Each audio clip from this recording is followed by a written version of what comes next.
Fala pessoal, Everton Rocha, o contador das corretoras. Hoje nós faremos um vídeo diferente. Eu recebo inúmeras dúvidas aqui no escritório, então eu vou fazer uma gravação para vocês aqui com diversas perguntinhas e respostas rápidas, beleza? Então acompanhe esse vídeo e não perca, fique por dentro.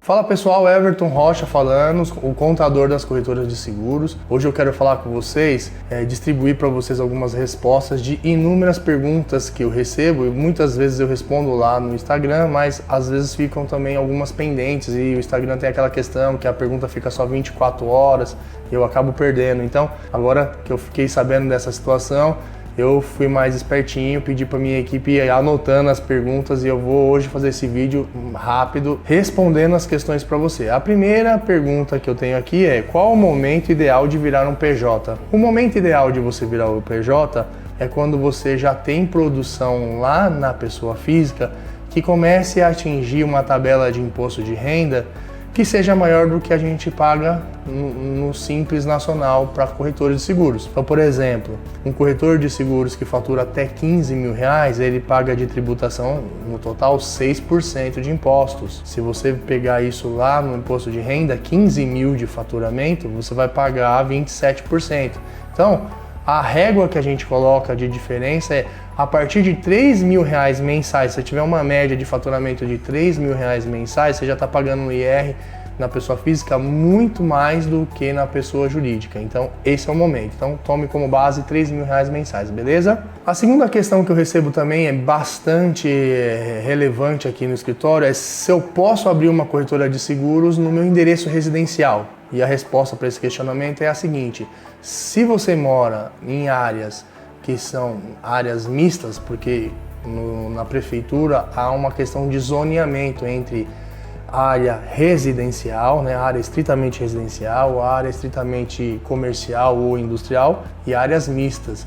Se você mora numa área industrial ou se você tem área mista, você pode tranquilamente abrir a sua empresa. Se você mora numa área estritamente residencial, vou dar um exemplo aqui, pequenos pedaços ali do Pacaembu, em torno ali do estádio de futebol, é uma área estritamente residencial, você não consegue abrir empresa de jeito nenhum. Uma coisa importante também, eu estou falando de São Paulo, mas se você estiver fora de São Paulo, esse crivo de análise do endereço ele ainda é maior, porque aqui em São Paulo eu tenho um número gigantesco de abertura de empresas, então São Paulo ele libera mais e tem mais áreas mistas, né? Em outros municípios isso é muito mais controlado, então é importante você também, tem gente que mora em condomínio fechado residencial.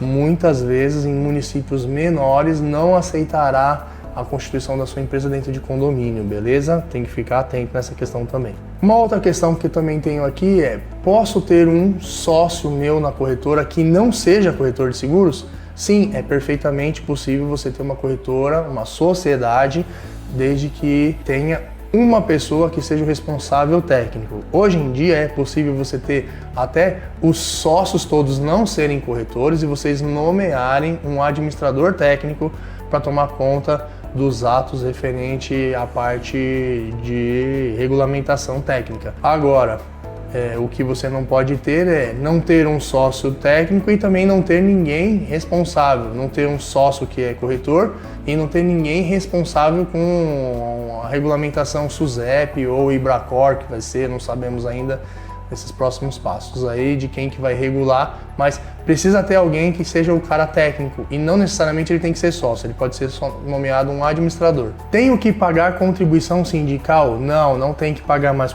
contribuição sindical, isso foi extinto.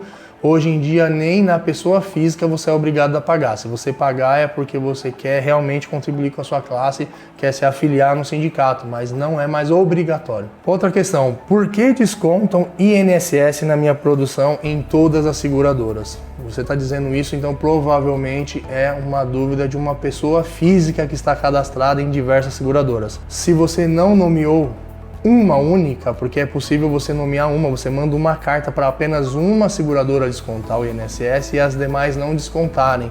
Se todas estão descontando, é porque você não notificou as demais seguradoras qual foi a seguradora eleita para fazer essa retenção. E aí você toma cuidado, porque você pode estar pagando muito mais INSS do que você deveria. Pensa no seguinte, se uma pessoa que tem uma produção aí de R$7.000 mensais de comissão recebida, no total das suas seguradoras, quebrado lá em 10 seguradoras, se todas estão retendo, você está tendo uma retenção aí de 11% em cima de 7.000.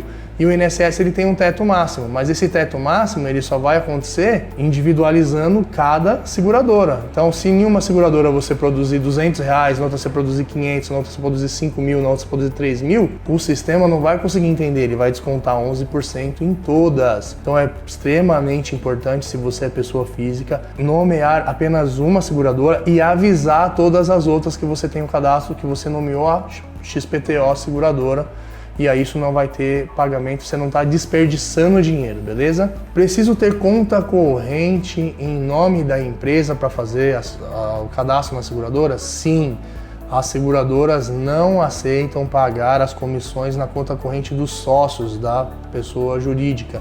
É importante que você tenha conta corrente no nome da empresa, porque as seguradoras sempre que pagam para você as suas comissões, elas fazem através de TED.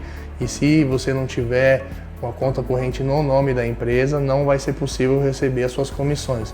Hoje em dia, você tem diversos bancos digitais que sequer tem tarifa, por exemplo, como o Banco Inter. Você pode utilizar do Banco Inter somente para você abrir a sua conta corrente e receber os seus créditos lá. Depois você manda o dinheiro para sua pessoa física. E tanto a TED mandando para a pessoa física também não vai ter nenhum tipo de pagamento de tarifa. Então, é super tranquilo, e abrir conta no Banco Inter é totalmente online, você vai fazer pelo aplicativo, é de graça, é show de bola, beleza? Mas precisa sim ter conta corrente no nome da empresa. E por fim, vou deixar mais uma pergunta aqui, ó. O investimento para ter uma corretora de seguros é alto? O que precisa para começar? Na minha posição, eu entendo que é justamente o contrário. Você não tem um investimento alto em constituir uma corretora, porque o que você precisa basicamente é de um notebook, você precisa de internet boa, você precisa de um celular para você falar com seus clientes. Se você deseja de repente criar conteúdo igual eu estou fazendo para vocês aqui, você precisa ter um celular bom, tal. Mas você não precisa de ter muitas estruturas. Estrutura física, você pode ter a sua base dentro de seguradoras, inclusive, por exemplo, como uma Porto Seguro, que ela, em troca de produção, ela te dá uma área que você pode trabalhar lá, né? Então você não tem custo nenhum. Muitos dos corretores do seguro estão trabalhando home office, porque a atividade de seguro geralmente é feita por telefone, por e-mail, não tem muito visita do cliente na sua sede, então é bem tranquilo. O que é importante você ter, e nós já falamos em outros vídeos anteriores aí, é uma boa reserva financeira para você se sustentar ao longo do tempo em que a sua corretora ainda não está performando, mas isso é uma reserva pessoal. Não é nenhum investimento que você está fazendo na corretora de seguros, certo? Eu tenho uma série de vídeos postada no YouTube chamada Seja Corretor Protagonista, e, se eu não me engano, o segundo vídeo fala de estruturas ideais para corretores de seguros. Você pode assistir lá, é um vídeo mais longo, e aí eu falo mais abertamente sobre esse tema. É isso, pessoal, respondi algumas perguntas, numa próxima oportunidade eu vou respondendo mais. Quero deixar aqui um grande abraço para vocês, mas antes disso, não deixe de se inscrever no nosso canal. Se você não ativou o sininho, se ative lá, porque aí você recebe o nosso conteúdo diretamente no seu e-mail. E deixa aqui o seu curtir. Se você não gostou também, pode dar o dislike aí e deixa os comentários. Se você tem alguma pergunta que quer me fazer para eu responder e eu acabei não abordando, escreve aqui nos comentários e a gente vai se falando. Um grande abraço, até mais. Tchau!